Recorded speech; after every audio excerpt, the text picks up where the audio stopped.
Às 5h02, 5 drones ucranianos decolaram de Kherson, subindo em direção a um depósito de petróleo russo na Crimeia. Só que os ucranianos sabiam muito bem. Um radar Zoopark instalado do outro lado de Kherson detectaria tudo em segundos. Mas os russos não faziam ideia. Os ucranianos tinham uma carta na manga. O primeiro sistema russo de contrabateria estava a 18 quilômetros do ponto de lançamento. A detecção aconteceu antes mesmo de os drones passarem de 50 metros de altitude. 5 sinais térmicos subindo a partir do território ucraniano dispararam todos os alarmes no posto de comando. O operador viu a tela encher de dados.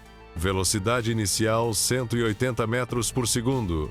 Ângulo de subida 45 graus. Aceleração compatível com motores foguete.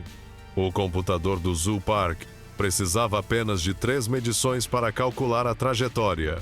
Primeiro ping a 100 metros. Posição confirmada. Segundo ping a 300 metros. Velocidade definida. Terceiro ping a 500 metros.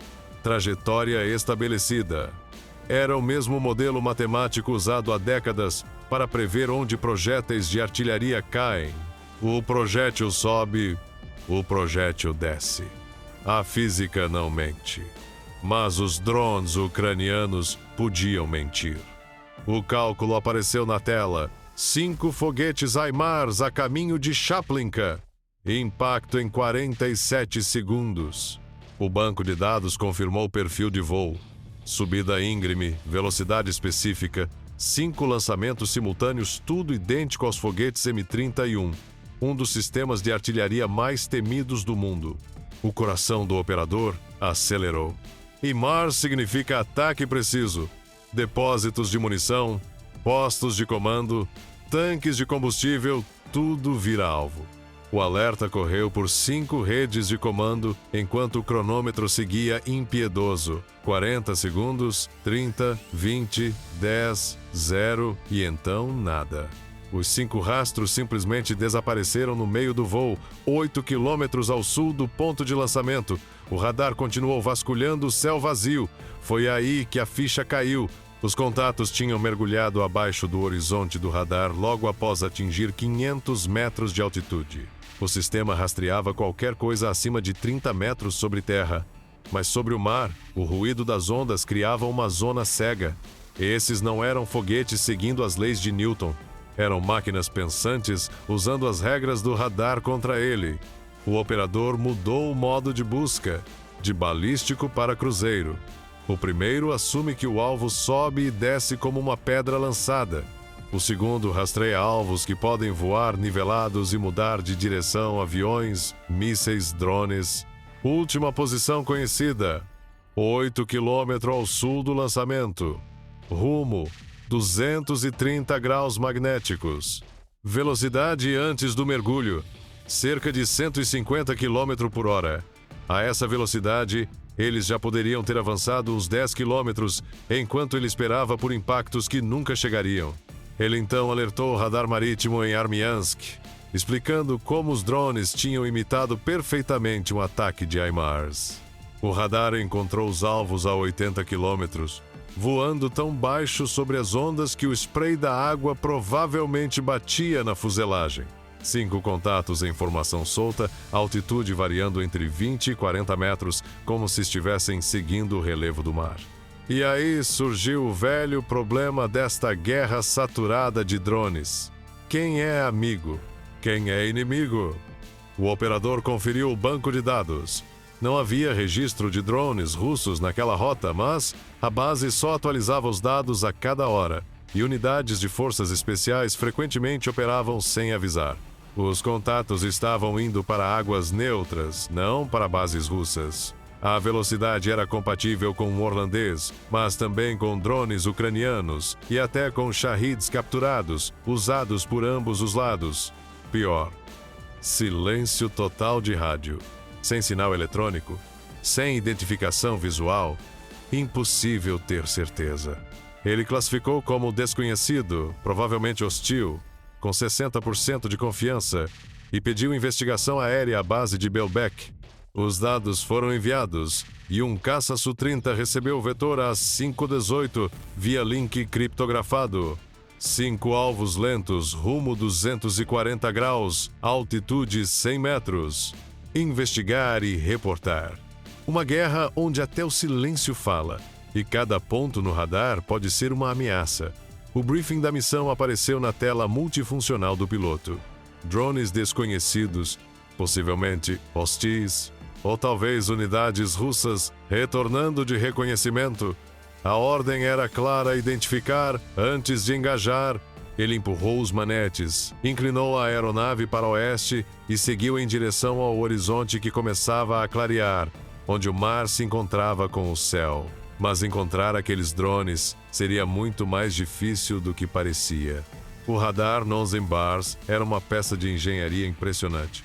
A antena, em formato de placa plana, girava mecanicamente para a esquerda e direita, 60 graus para cada lado, 2 vezes por segundo, emitindo pulsos poderosos o suficiente para detectar um bombardeiro a 140 quilômetros de distância.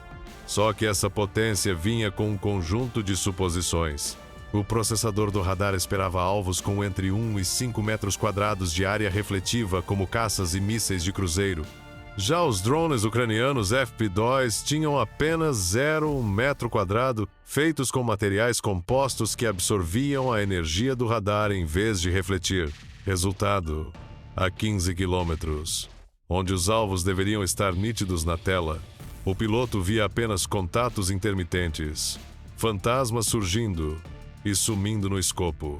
Ele então alternou para o IRST, o sensor infravermelho instalado sob o nariz do caça, um equipamento capaz de detectar o calor de motores a jato a 50 quilômetros. O sistema vasculhou um cone de 60 graus, procurando qualquer assinatura térmica contra o fundo frio do amanhecer.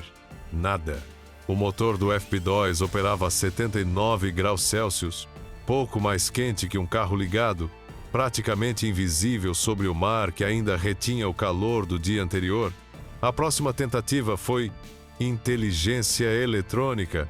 Os receptores passivos começaram a escanear entre 0, 5 e 18 GHz, buscando qualquer transmissão. Drones controlados normalmente usavam frequências conhecidas 900 MHz para controle, 5, 8 GHz para vídeo, mas esses drones estavam em silêncio absoluto.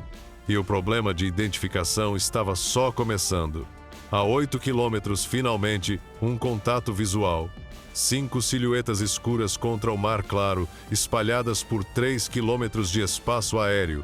Agora ele precisava descobrir se eram amigos ou inimigos, e tinha no máximo 30 segundos antes que saíssem do alcance. Ele começou a percorrer mentalmente a matriz de identificação ensinada a todos os pilotos desde que os dois lados passaram a usar os mesmos modelos de drones. Primeiro passo: IFF, identificação, amigo-inimigo. O radar enviou pulsos codificados pedindo que os alvos se identificassem. Nenhuma resposta. Mas isso não significava nada. A maioria dos drones simplesmente não tem transponder de IFF. São pequenos demais. Segundo passo: perfil de voo. Velocidade de 150 km por hora compatível com um holandês, com um Shahed 136 e com dezenas de drones comerciais modificados por ambos os lados. Altitude e rota? Nada conclusivo. Eles estavam voando em direção à Crimeia, mas não diretamente rumo a alvos estratégicos. Terceiro e último passo: identificação visual. Ele teria que chegar perto o suficiente para ver marcas, números de série, qualquer detalhe. Mas ao amanhecer, com névoa no ar e uma velocidade de aproximação mínima de 400 km por hora, teria segundos no máximo. Ele armou os sistemas de armas e avaliou as opções. Nenhuma era ideal. Os mísseis R-73, guiados por calor, seriam perfeitos se os drones tivessem motores a jato. Os R-77, guiados por radar, podiam rastrear quase tudo desde que tudo fosse maior que uma mesa de café. Esses drones eram quase do tamanho de uma caixa de pizza voadora. Sobrava o canhão GE-301 capaz de disparar 1.800 tiros por minuto, mas que exigia chegar a menos de 1 quilômetro do alvo para ser preciso. Contra drones a 150 km por hora, enquanto ele voava a 400, teria apenas uma única passagem para identificar e engajar antes de ultrapassar. Quase como tentar enfiar uma linha na agulha andando de moto. Foi então que o rádio criptografado chiou. O controle em terra queria saber: ele já tinha identificação positiva? Resposta: negativo. Pedido de orientação. Os 15 segundos seguintes pareceram 15 minutos. Enquanto isso, as equipes em terra verificavam os bancos de missão, ligavam para outras unidades tentando descobrir se alguém estava operando drones naquele setor. Enquanto esperava, o piloto observava os 5 contatos seguirem para sudeste, já se aproximando da costa da Crimeia. Cada segundo de atraso significava risco. Se fossem hostis, estavam chegando perto do alvo. Se fossem amigos, um erro significaria derrubar os próprios ativos de reconhecimento. E então, finalmente, a ordem chegou. A ordem veio clara pelo rádio: aproximar para a identificação visual. Não abrir fogo, a menos que haja intenção hostil confirmada. O piloto desceu para 200 metros de altitude, alinhando a aeronave atrás do último drone da formação.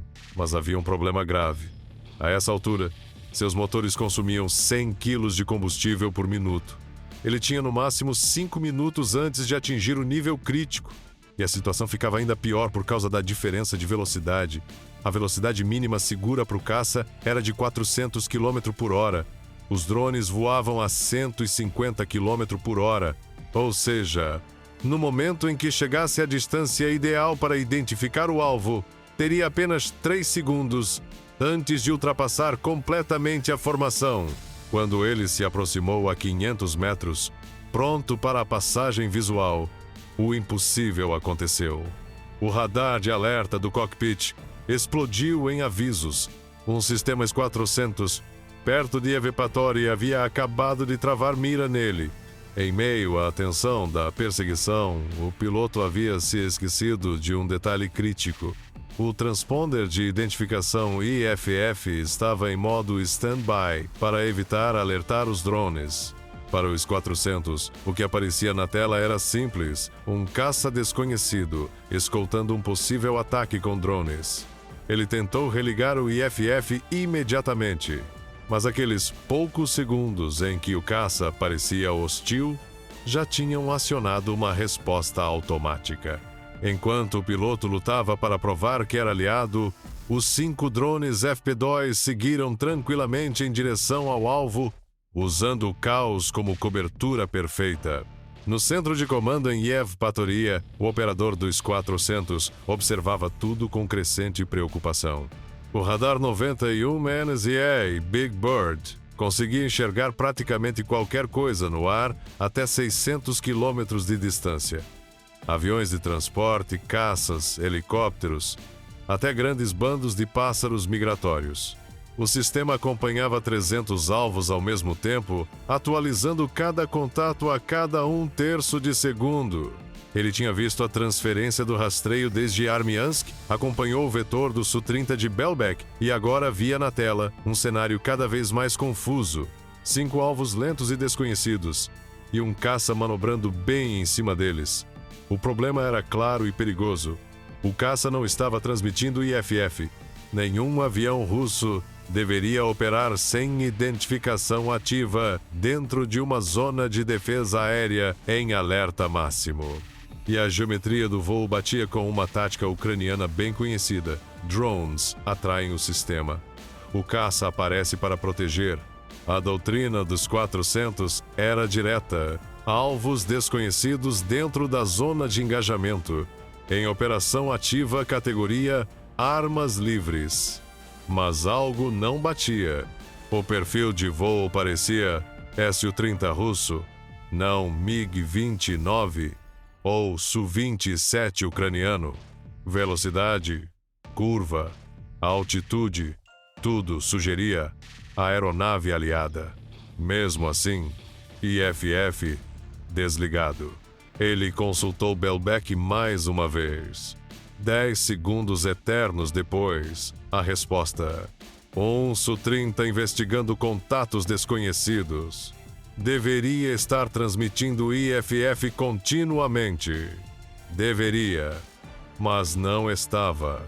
O operador fez o que a lógica militar mandava. Se fosse mesmo um Su-30 russo, o IFF estaria ligado. Como não estava, provavelmente não era russo. Probabilidade em guerra funciona assim, quase sempre certa. Mas quando erra, erra de forma catastrófica. Ele girou a chave de disparo. A luz de autorização ficou verde. 2 mísseis 48N-6DM foram lançados, de 0 a Mach 6 em 20 segundos. Um deles programado para explodir no meio da formação de drones, aniquilando vários alvos de uma vez. O outro travado no caça desconhecido, que podia ser ucraniano, podia ser russo, mas com certeza não transmitia sinal amigo.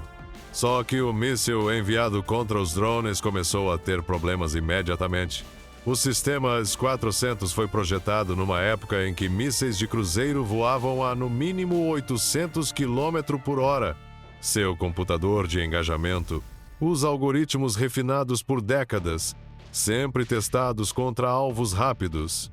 Só que esses drones voavam a 150 km por hora, mais lentos do que a velocidade mínima de rastreio do míssil. O sistema de orientação tentava recalcular a todo instante a geometria de interceptação onde o alvo estaria quando um míssil hipersônico chegasse lá. Era como tentar mirar com uma luneta em algo que está colado bem na sua frente. A matemática simplesmente não escala para baixo. Enquanto isso, o segundo míssil vinha implacável contra o Su-30. O piloto ativou o IFF em transmissão contínua, inundando todas as frequências com códigos de identificação, mas o míssil 48N-6DM não foi feito para interpretar dúvidas.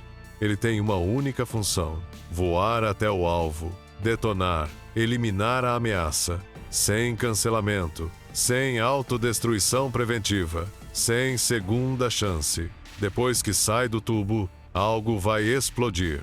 O piloto tentou tudo o que tinha.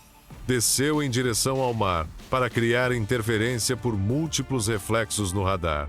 Lançou pacotes de chaff em padrões específicos usados por aeronaves russas 8 rajadas em intervalos de 2 segundos, formando uma nuvem metálica de 200 metros de largura. Disparou flares. Mesmo sabendo que o míssil era guiado por radar, transmitiu códigos de emergência na frequência monitorada por toda a aviação russa. Nada funcionou.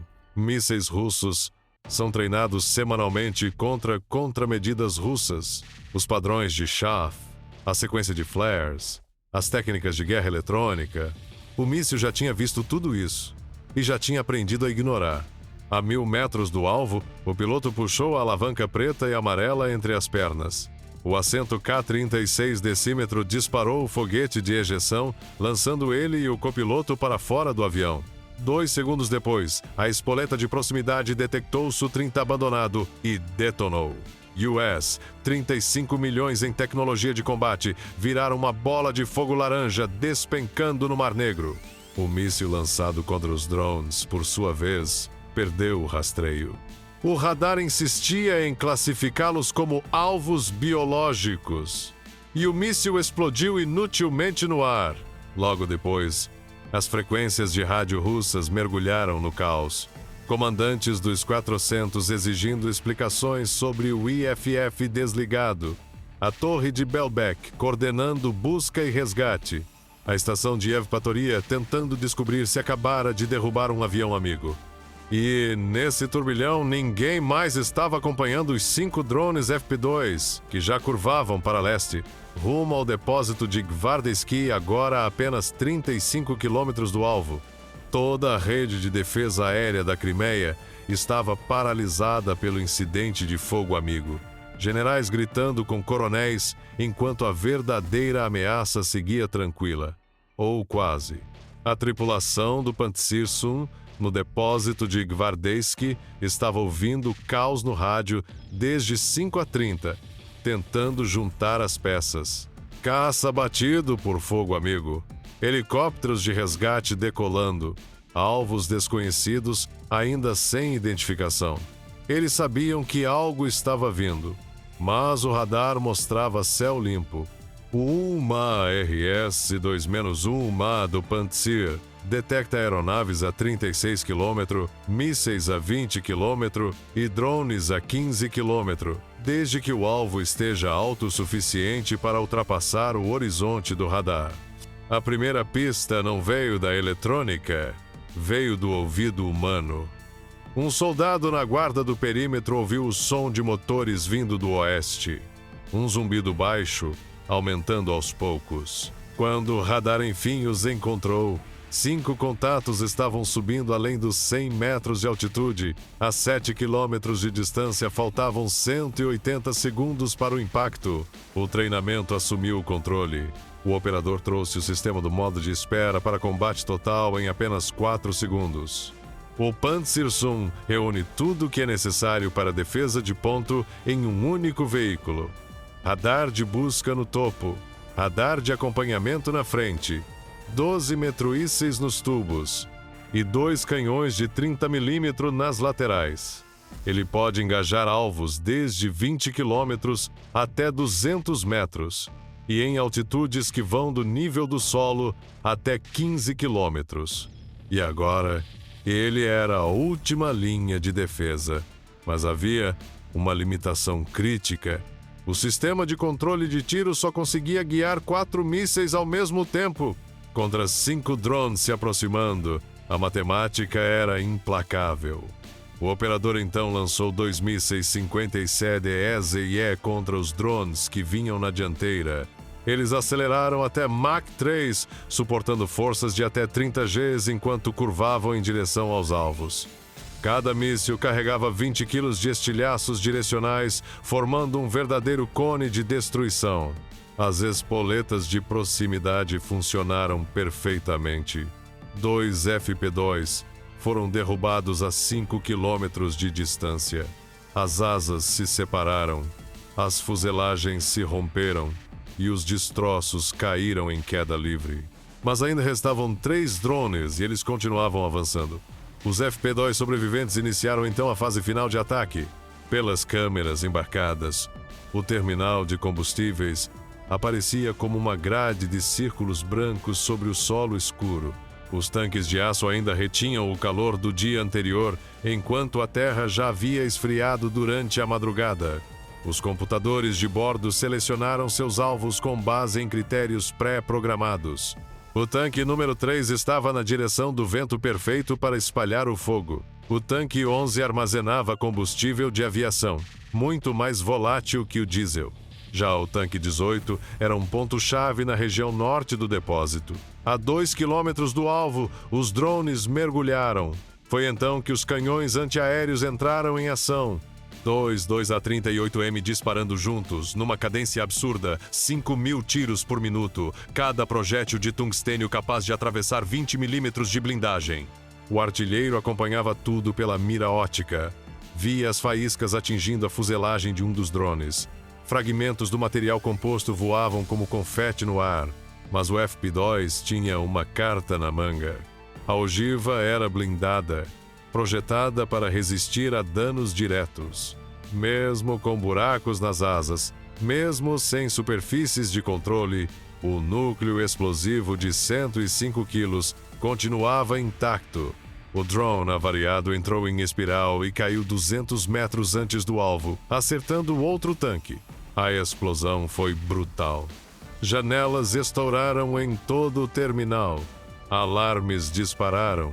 Objetos despencaram das prateleiras. Era só o começo.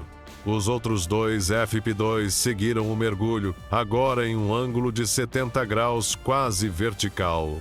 Os canhões tentaram acompanhar, mas chegaram ao limite de elevação.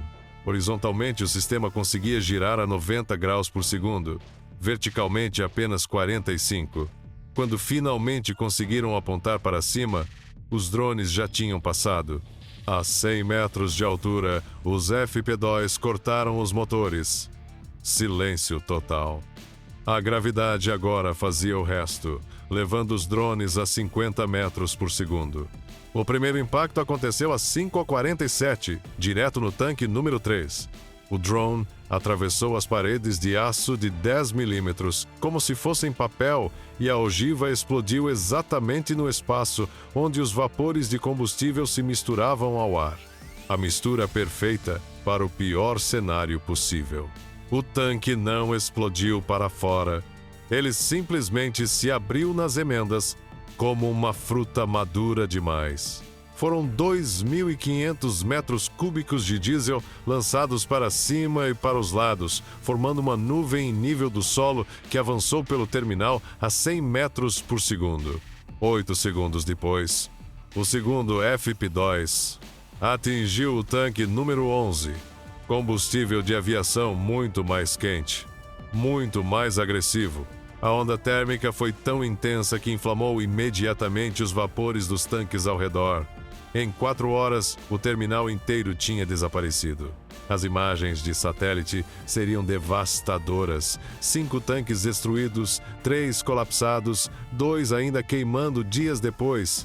Os caças russos em Belbek e Saki ficaram no chão. Não por danos de combate, mas simplesmente por falta de combustível. Os FP2 conseguiram o que os mísseis não haviam obtido: neutralizar a defesa aérea na Crimeia, não destruindo aviões, mas cortando o suprimento que mantinha esses aviões no ar. E assim, silenciosamente, a guerra mudou de patamar. Para mais atualizações sobre diplomacia global, sanções e desdobramentos desse e de outros conflitos, inscreva-se no canal Conflito do Século XXI.